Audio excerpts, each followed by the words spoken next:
fora.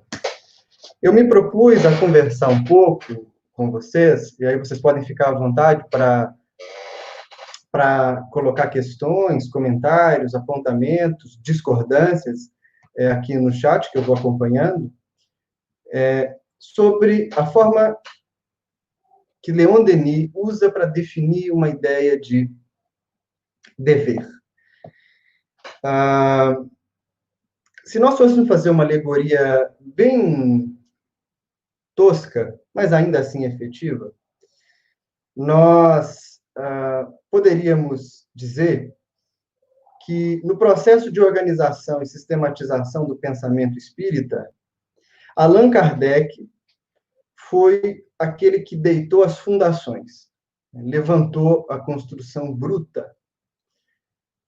Em muito pouco tempo, num momento histórico de transição de pensamentos, né?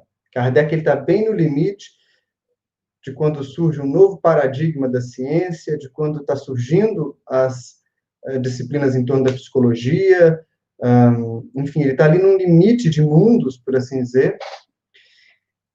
Mas depois de Kardec fazer isso, Leon Denis é quem oferece alguns acabamentos para essa construção chamada espiritismo. E ele faz isso de maneira muito sofisticada. Embora fosse Denis um autodidata, sem formação superior, sem nenhum tipo de estudo formal, além dos anos básicos da educação convencional, Denis era um intelectual tremendo. E ele vai, ao longo de toda a sua vida, produzir textos, conferências, artigos, livros, nos quais ele debate com intelectuais da sua época. Portanto, ele leva o espiritismo para os ciclos do pensamento contemporâneo da Europa, de finais do século XIX e inícios do século XX. Denis vai escrever até bem perto do seu desencarne, se eu não me engano, em 1920 e pouquinhos, no início do século XX, ele vai escrever a 1917 ou 27, eu não estou muito certo, mas ele vai escrever até então. E um dos livros que Denis escreve é especialmente interessante para nós. Eu me refiro aqui ao Depois da Morte. Por quê? Essa obra se propõe a ser um curso introdutório de espiritismo. Denis escreve o livro após um congresso mundial, internacional de espiritismo, e lançam a ele um desafio: sintetizar numa obra toda uma estrutura de pensamento que incluísse o espiritismo na ordem natural das ciências, das filosofias e das religiões mundanas, ao mesmo tempo que apresentasse a contribuição que esse movimento traz de novo, né, ou de nova contribuição, para o homem de finais do século XIX. É uma função difícil, porque o livro, que é de 1889, ele surge num momento em que outros movimentos espiritualistas começam a despontar mundo afora e vão disputar um espaço de fala, um espaço de instrução com o espiritismo. Um desses movimentos, que tinha recém-surgido, é a Escola Teosófica, de Blavatsky e Olcott, que nos Estados Unidos vão criar esse modelo meio orientalista, meio espiritualista, de relação com o mundo invisível, enfim. E Denis escreve Depois da Morte. O livro tem 5 partes, desde a história das religiões, a ciência espírita, vida no além. Ele vai passando por vários eixos, e na 5ª parte ele apresenta para nós o que ele chama de caminho reto. Ou seja, partindo de todos os pressupostos que o espiritismo nos apresenta, e aqui a gente pode dizer que esses pressupostos básicos da crença espírita, os pensamentos fundamentais do espiritismo, os pontos basilares são 5, né? A existência de Deus, a existência do espírito, a pluralidade das existências, reencarnação e evolução. Todos os outros são, de alguma forma,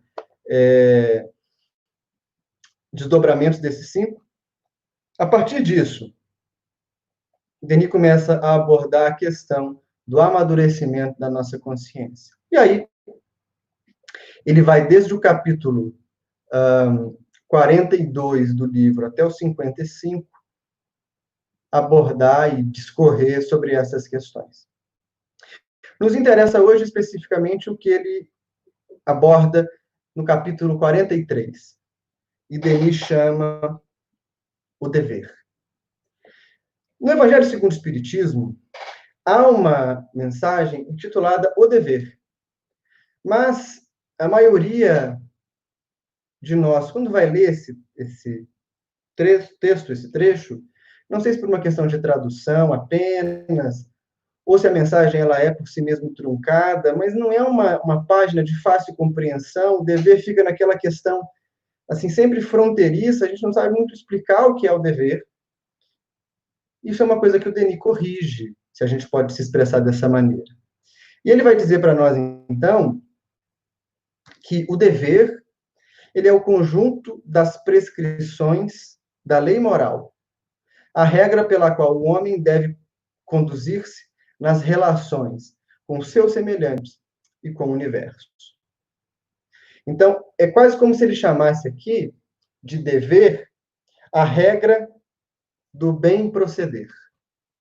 E antes da gente fazer uma expansão nas nossas reflexões, eu acho que é pertinente diferenciar 2 conceitos que normalmente a gente toma por conceitos semelhantes. E são eles o conceito de ética e o conceito de moral. A gente já ouviu falar, tal coisa foge à ética médica, isso é falta de moral, e normalmente essas questões ficam assim um pouco nubladas, a gente não tem um limite claro do que é um, do que é outro. Para a gente entender com mais facilidade, a gente pode sintetizar o seguinte: a moral, ela sempre tem a ver com ação. Moral diz respeito a comportamento, a atitude, a ação. A ética é aquela teoria que justifica a moral. Vou dar um exemplo para vocês e vai ficar tudo bem claro. Vamos pegar a ideia cristã do perdão. Né? Aprendemos, em todas as denominações cristãs, que devemos perdoar os nossos inimigos. Perdoar os nossos inimigos é uma prescrição moral. É uma conduta que nós executamos alinhados com os ensinamentos do Cristo. Agora, por que nós devemos perdoar os nossos inimigos ou os nossos adversários? E aí, se a gente tomar como referência a oração do Pai Nosso, só ela, a gente vai ver que ali já há um pequeno ensinamento, quando Jesus diz que devemos perdoar os nossos semelhantes, porque será a medida que Deus tomará para lidar com as nossas falhas. O modo como eu perdoo, o modo como eu lido com a falha do outro, é o modo como Deus, ou a lei de causa e efeito, enfim, vai lidar com as minhas falhas. Então, bem, o perdão em si é ação. Agora, saber que eu devo perdoar porque isso ou aquilo vai acontecer, isso é a explicação da ação. Portanto, perdoar, moral. Saber por que perdoar, ética. Quando o Denis está falando para nós que o dever, ele é um conjunto de prescrições morais, ele não está dizendo que o nosso dever, enquanto espíritos, é uma questão contemplativa. Eu devo imaginar quais são as minhas obrigações enquanto espírito. Não, não é disso que ele está tratando. Ele está tratando do dever enquanto o nosso compromisso de atitude perante a vida. E aqui ele vai fazer uma definição, uma circunscrição bem interessante, porque ele vai dizer que esse dever ele vai reger a vida do homem em relação com seus semelhantes. Então, seriam aquelas regras do bem proceder em relação a quem é igual a mim, mas numa escala infinitamente maior, esse dever vai regular a minha relação com o próprio universo, né? Hoje em dia é tão delicado usar expressões como essa, nossa relação com o universo, porque a gente vive numa onda de filosofias neo-espiritualistas que têm umas definições meio deslocadas, né, de universo, manda para o universo um pensamento positivo que o universo te responde. O espiritismo não tem parte com nada disso. Nada, nada, nada. Me lembro um tempo atrás, alguns anos atrás, vocês devem se lembrar também, que se tornou um sucesso aquele livro chamado O Segredo. O livro era vendido aos montes, foi feito um documentário, e muitas pessoas à época, apressadas e sem refletir muito no que faziam, fizeram palestras, seminários em casas espíritas, o segredo no espiritismo, o segredo segundo o espiritismo. A nossa lei de causa e efeito tem nada a ver com essa ideia de que se você pensar muito que você quer um cheque, o universo vai mandar um cheque para você. Não é disso que o Denis está falando aqui.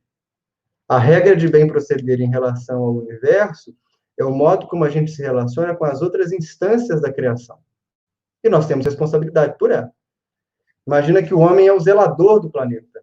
O ser humano, ele é o zelador da natureza.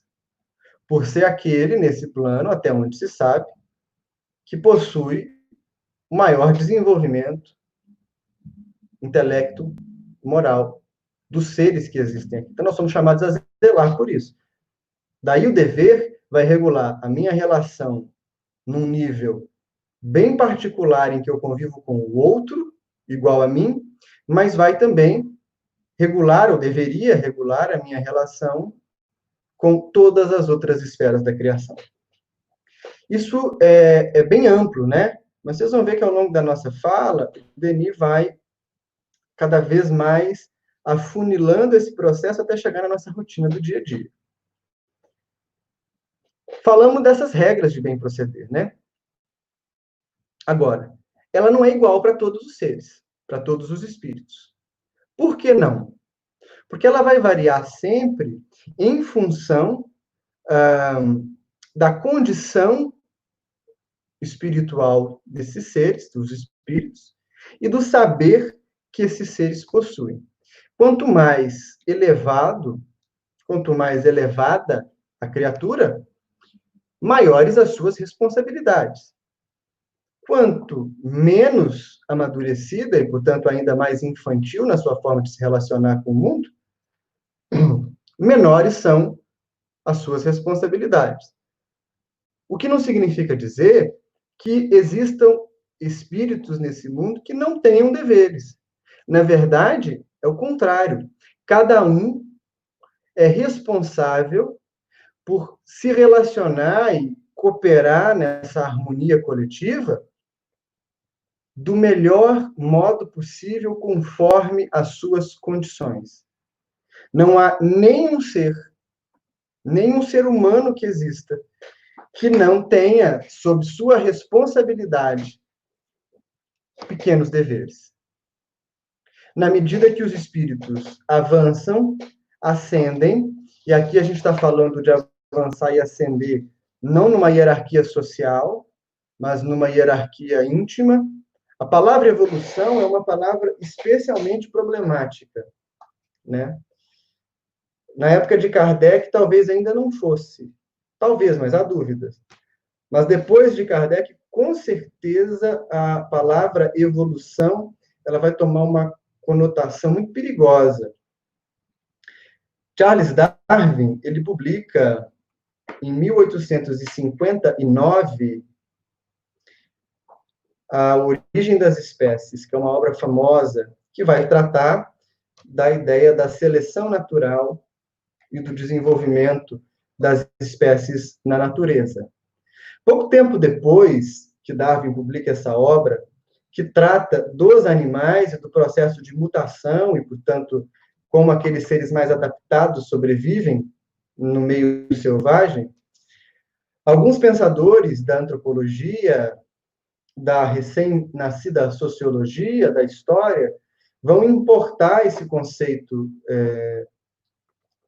do Darwin de seleção natural para as ciências humanas. E aí eles vão falar de um darwinismo social, ou seja, os seres humanos mais evoluídos são aqueles que devem dominar, mandar, constranger. Isso vai ter a sua expressão no imperialismo europeu, que domina a África, o leste europeu, as Índias, né, que exerce pressão nas colônias americanas. Todas essas ideias são ideias que estão baseadas numa confusão sobre evolução. Porque aquilo que Kardec abordava sob o ponto de vista espiritual vai ser transformado num ponto de vista biológico. E daí surgem os piores discursos que a gente possa imaginar, né? O discurso de que existem etnias que são inferiores às outras, de que alguns povos são povos atrasados, então têm que ser dominados porque servem mesmo para trabalhar em regime forçado. E essa ideia de evolução atinge o seu ápice, né? O ápice do seu delírio durante o Reich nazista, onde se pretendia explicitamente uma purificação europeia. Os planos nazistas tinham como objetivo tornar a Europa Judenheim, ou seja, livre dos judeus, já que o ditador Adolf Hitler tinha nos seus delírios a noção de que se tratava de um povo inferior. Daí, hoje em dia, se a gente usa a palavra evolução, tem que ser com muito cuidado. É muito mais razoável a gente pensar em amadurecimento espiritual, tomada de consciência. A gente pode, às vezes, emprestar de outras doutrinas, assim, de maneira circunstanciada, a ideia de iluminação, né? Mas tudo isso é para dizer que quanto mais amadurecido o ser, maiores são os seus deveres para com o coletivo. Quanto mais infantilizado, ainda há deveres, mas eles são menores. É só a gente pensar na rotina de uma casa, né? Os pais ou os irmãos mais velhos têm responsabilidade sobre o cuidado, o acompanhamento, o zelo da vida dos mais novos, enquanto eles não têm condição para isso. Mas, desde pequenininhos, desde que as crianças começam a demonstrar que têm entendimento, os pais já vão ensinando que ela deve guardar os brinquedos, que ela não pode fazer as necessidades dela sem ir ao banheiro. Percebe? São deveres do mesmo jeito, mas esses deveres, eles são circunstanciados ao grau de compreensão dos seres. O que mostra que a lei, ou seja, que a ordem de processos que nos conduzem à iluminação, é sempre harmônica. E sempre opõe o sujeito não a outro, mas a si próprio. Nessa vida, nós assumimos alguns compromissos, que certamente são compromissos um pouco mais detalhados, um pouco mais aperfeiçoados, um pouco mais elevados mesmo do que numa vida passada. Assim como na próxima existência que nós tivermos, nós teremos um outro ponto de partida, onde se considera que caminhamos até aqui. Não é uma comparação de mim e do outro. É sempre uma hierarquia de amadurecimento que se dá em torno da minha própria consciência. Denis vai dizer que esse dever ele vai se expressar em múltiplos níveis e em diversas formas. E ele elenca para nós algumas instâncias em que a gente tem responsabilidade de conduta, né? Ele vai falar que a gente tem um dever, o primeiro que talvez seja um dever para conosco, a manutenção da nossa vida biológica, né? A manutenção disso aqui, desse corpo, dessa rotina, dessa sanidade mental que a gente tanto busca, dessa saúde psíquica. Isso é um dever. Há muitos companheiros, muitas companheiras, que, em nome da tarefa espiritual, se afastam completamente da família, dos compromissos sociais, dos momentos de divertimento, das expressões de cultura, de outras leituras fora da casa espírita, como se um comportamento fanático fosse a solução dos problemas íntimos. Mas não. O indivíduo que vai à casa espírita segunda, terça, quarta, quinta, sexta, sábado, domingo, tendo família, tendo filhos, tendo outros compromissos, ele só está dizendo com esse comportamento que ele foge de casa para um outro lugar. Né? Não é essa a proposta dos ensinamentos espíritas. Passa, sim, pelo nosso compromisso institucional, mas passa pela nossa capacidade de administrar o mundo imediatamente ao redor da nossa vida, assumindo os deveres e as responsabilidades que advêm das nossas escolhas, das nossas esferas mais próximas de convivência. Denis depois apresenta para nós um dever que ele chama de dever profissional. Dever diante daquilo que nós elegemos como nosso campo de trabalho. O Espiritismo é uma filosofia religiosa pós-industrial. Isso significa muita coisa. Como ele surge num contexto, depois da Revolução Industrial, em que a rotina da sociedade já era pautada pela lógica da divisão do trabalho, já era pautada pelo sistema de organização econômico e social do capitalismo, e aqui eu não estou falando nesse momento de questão político-partidária, estou falando de estrutura social, ele não vai abraçar nas suas expressões, nem no modelo francês, que é o modelo que a gente conhece, né, sistematizado por Kardec, nem na sua expressão norte-americana, que é chamado moderno espiritualismo, ele não vai abraçar a figura do sacerdote. Na verdade, tanto Kardec quanto Denis, em momentos diferentes, vão dizer que nós não deveríamos permitir que surgisse no espiritismo a figura do médium profissional, ou daquele indivíduo que vivesse da divulgação da prática espírita. Hoje isso acontece em diversos lugares, seja porque a pessoa realmente vive da venda de livros, ou seja porque ela mistura a sua prática profissional com a prática da casa espírita e acaba fazendo um cesto ali de confusões tremendas. O espiritismo valoriza o trabalho como fonte, inclusive, de amadurecimento, como campo de prática. Portanto, há deveres que nós assumimos com aquela profissão que abraçamos, com aquela fonte de renda que abraçamos. Vou falar um pouco mais sobre isso daqui a pouco, aqui adiante. Denis fala de um dever social. E esse dever social é o que hoje grita nos nossos ouvidos. Mundo afora, né? Um dever social que nesse período de pandemia, que nesse período de quarentena, tem nos forçado a observar, tem nos forçado a perceber como o nosso mundo é desigual. Né?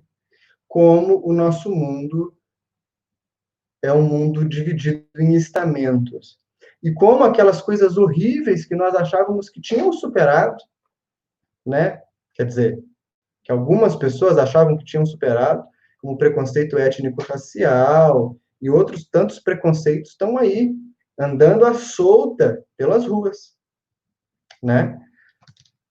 É muito emocionante, e talvez a gente não se dê conta disso agora, os nossos filhos se deem, ou talvez, no caso de alguns, os netos se deem, de quão importante é ver o mundo inteiro se levantando hoje contra o preconceito étnico-racial, né? Manifestações na Austrália, em Berlim, Londres, Brasil, Estados Unidos. Isso é um momento histórico e que expressa parte do nosso dever perante a sociedade.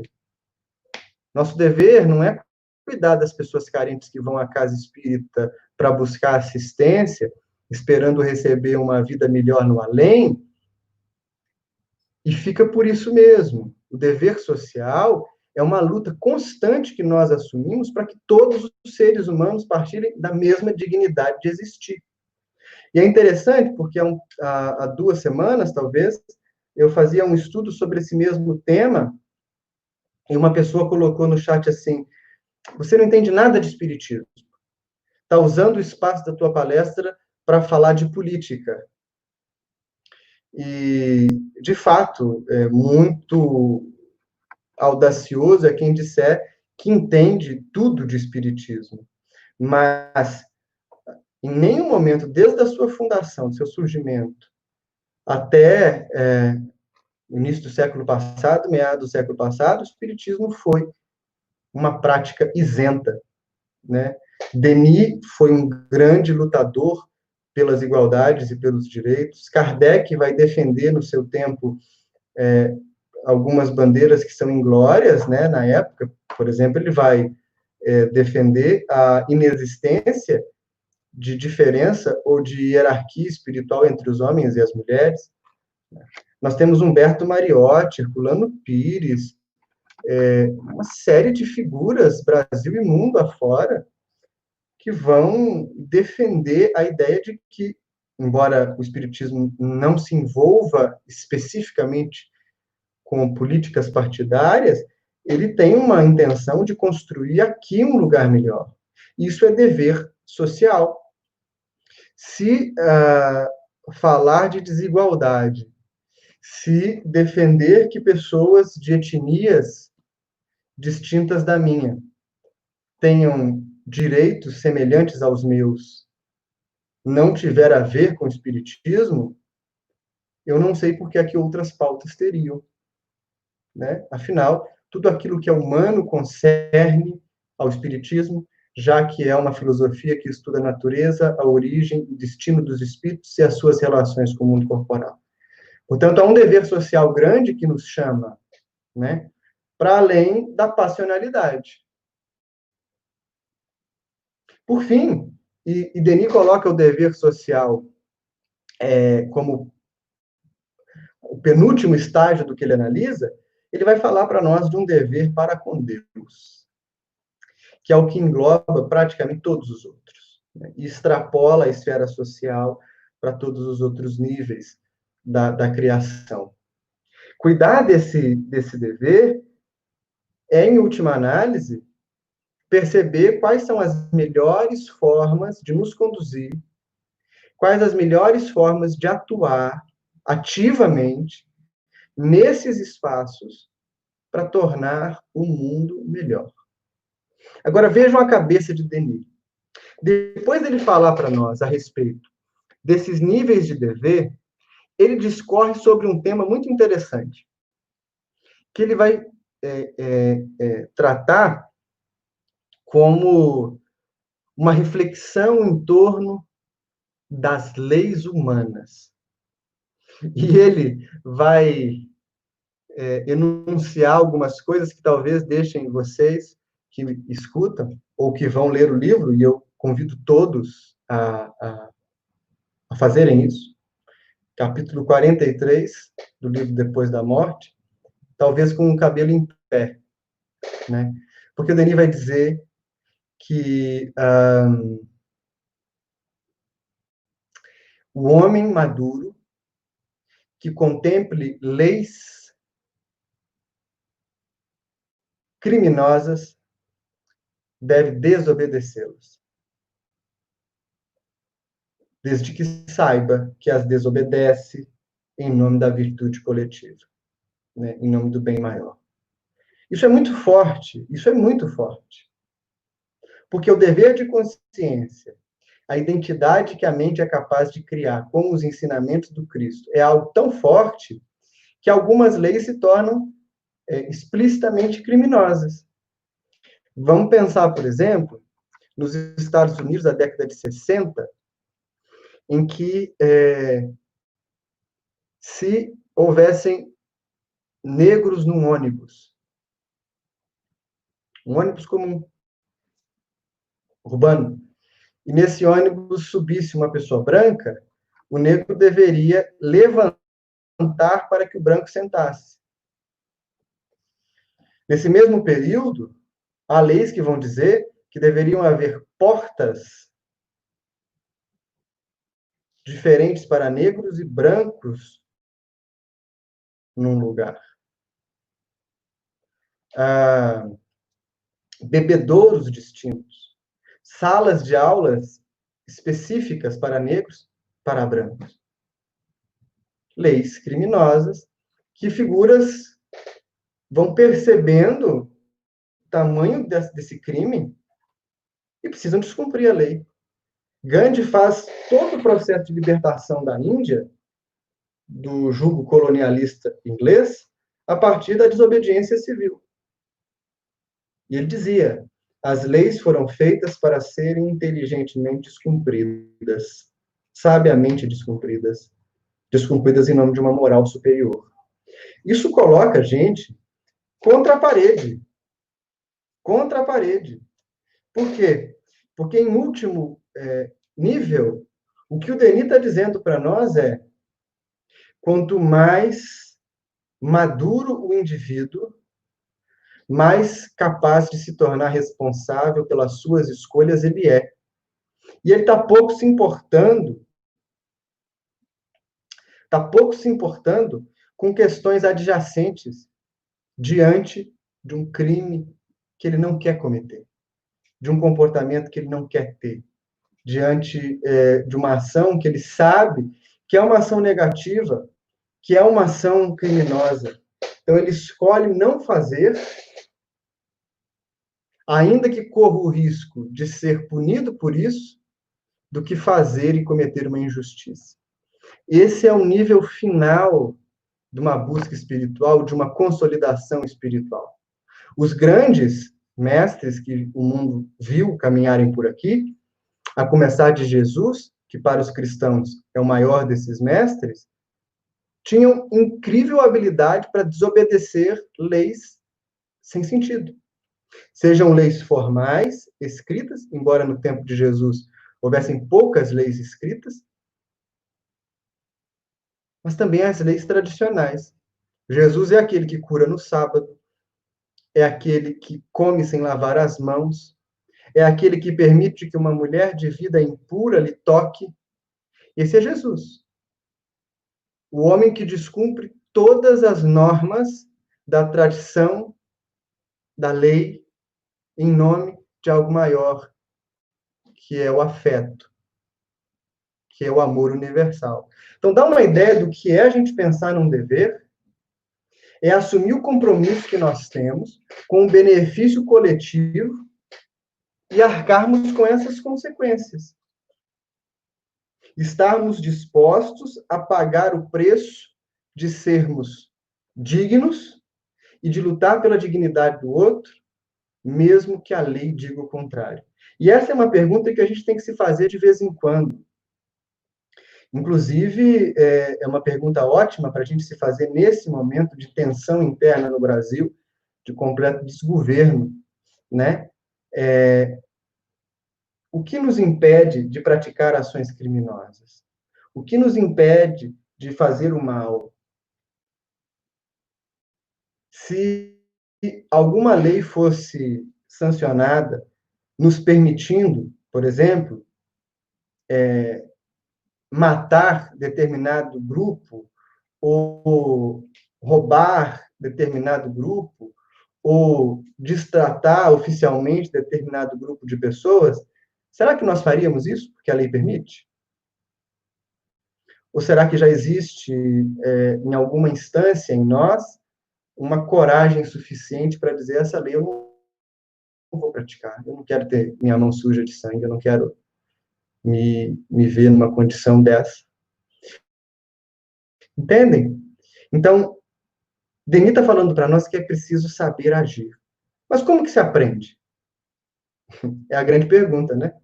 É a grande questão. Como se aprende a agir? Como se aprende a encontrar uma regra de conduta que seja digna, que seja justa, que seja coerente? E Denis é muito concreto nesse sentido. E isso é fantástico, porque ele pega o texto que poderia ser um texto só intelectual e transforma num texto compreensível, mundano, por assim dizer. No fim do capítulo, ele vai então nos explicar que a prática é que conduz o sujeito ao aperfeiçoamento. Então, a maneira que nós temos para assimilar uma conduta mais digna, mais nobre, mais coerente, é, sem sombra de dúvidas, praticarmos comportamentos mais nobres. E como eleger esses comportamentos, como identificar aquilo que é bom de fazer e aquilo não é? Ele apresenta quase que uma listinha para nós, que ele desdobra em torno de 4 tópicos, que são muito sofisticados. Tudo girando em torno da ideia de um autoconhecimento, a ideia de estudarmos a nós mesmos. Primeiro ponto, e, gente, isso é incrível. O primeiro ponto que o Denis fala é preciso que nós consideremos nossa alma por sua realidade. Isso quer dizer, ele está apontando para nós que não adianta a gente olhar para a gente mesmo e ficar vendo aquilo que a gente deseja ser, porque esse deseja ser ainda não aconteceu. Nós temos que encarar a nossa realidade a partir do que nós somos. Isso diz de nós olharmos para aquele contingente sombrio que habita nosso coração. As nossas limitações, as dificuldades, os medos, as inseguranças, os pontos fracos, os calcanhares de Aquiles que a gente tem, tudo isso. Olhar para essas coisas e saber que o ponto de partida não é a luz que eu quero ser. O ponto de partida é o brilho que eu tenho hoje. O ponto de partida é reconhecer quais são aqueles comportamentos que são ruins, são inferiores, no sentido de que causam sofrimento para mim ou para os outros, mas que me geram prazer. Esse é o ponto de partida. Dá uma ideia? A alma é perfectível. Nós observamos a perfectibilidade do ser, mas começando de onde nós nos encontramos agora. Sem saber de onde a gente parte, nenhum mapa vai nos levar ao destino. É fundamental saber onde nós estamos. Em seguida, Denis nos diz que é muito importante também, quando a gente assume esse esforço de depurar o comportamento, que nós tenhamos uma disciplina rigorosa com a gente mesmo. E essa disciplina rigorosa não é uma disciplina exatamente do que não fazer, mas uma disciplina do que fazer. Essa disciplina, ela vai desde o modo que a gente organiza o espaço da nossa casa, cuida do trabalho no dia a dia, até as práticas espirituais que a gente assume como parte estrutural da nossa existência. Importante, é uma disciplina com a gente mesmo. Não há amadurecimento espiritual sem disciplina. Nenhuma tradição, nenhuma cultura. A disciplina do praticante é que o conduz a uma consciência dilatada. Então, depois de observar o ponto que a gente se encontra, de eleger os comportamentos que a gente precisa desenvolver, Denis fala de um compromisso que o ser assume consigo mesmo de agir assim ou assado, conforme a sua autoanálise.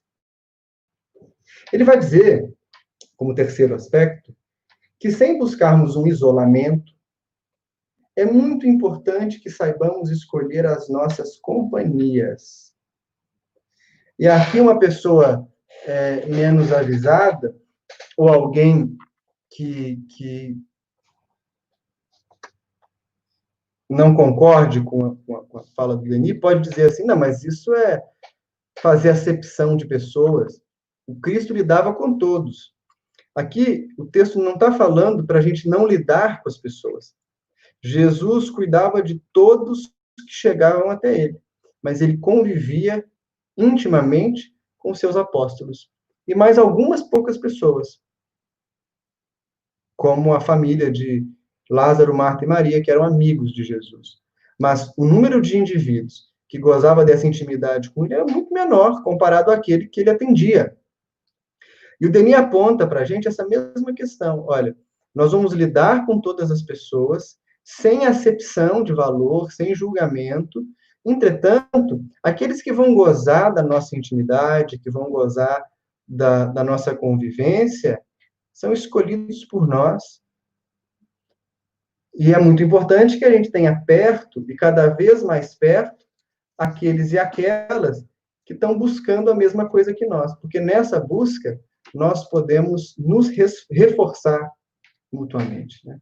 Nós podemos nos sustentar.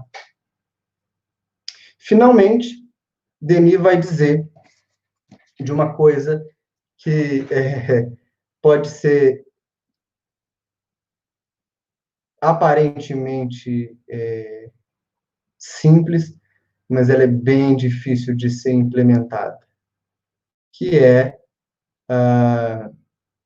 evitarmos conversas frívolas. Eu me lembro uma vez que nós estávamos numa reunião mediúnica e o espírito Yvon ditou uma página direcionada aos trabalhadores da casa que perguntavam para ele, em linhas gerais, como potencializar a prática espiritual. E ele deu uma série de orientações e, no fim, ele disse assim: todas essas outras orientações podem ser substituídas pela prática de respirar fundo antes de responder a qualquer pessoa. A gente achou que era sem sentido essa fala. Respirar fundo antes de responder a qualquer pessoa. Respirar fundo, assim?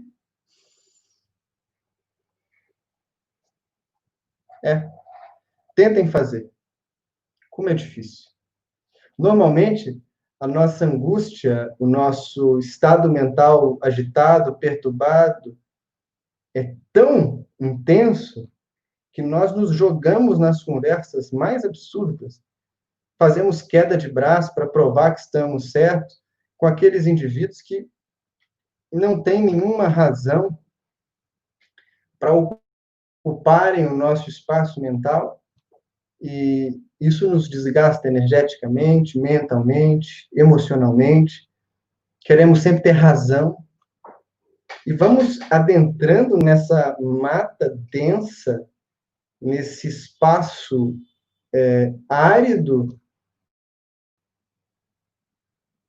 com um custo alto e um benefício quase zero. Então, para cultivar, para impulsionar o nosso dever de compromisso com o Evangelho, as nossas condutas alinhadas com o bom senso, com o humanismo que o Espiritismo propõe, ele está falando para nós: considere o ponto de partida onde você se encontra.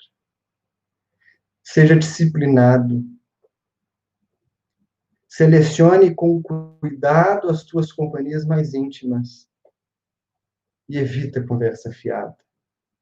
Se a gente associa esses 4 pontos com uma leitura, uma interpretação e uma meditação em torno do que o Evangelho ensina, e nesse período de quarentena nós fomos constrangidos a olhar para dentro, cada um na sua casa, um convívio social diminuído, se nós conseguimos fazer esse ajuste, nossa prática espiritual se potencializa. Em pouco tempo, a gente deslancha, a gente vai longe, e esse é um aspecto muito importante da nossa prática espiritual. É sempre muito complicado pensar em assumirmos uma postura espírita discursiva apenas, uma postura espírita só ideológica. É complicado. É muito importante que nós saibamos, o quanto antes, unir conduta e pensamento. E esse texto do Denis é uma chave preciosa para a gente começar essa análise e esse caminho, esse percurso.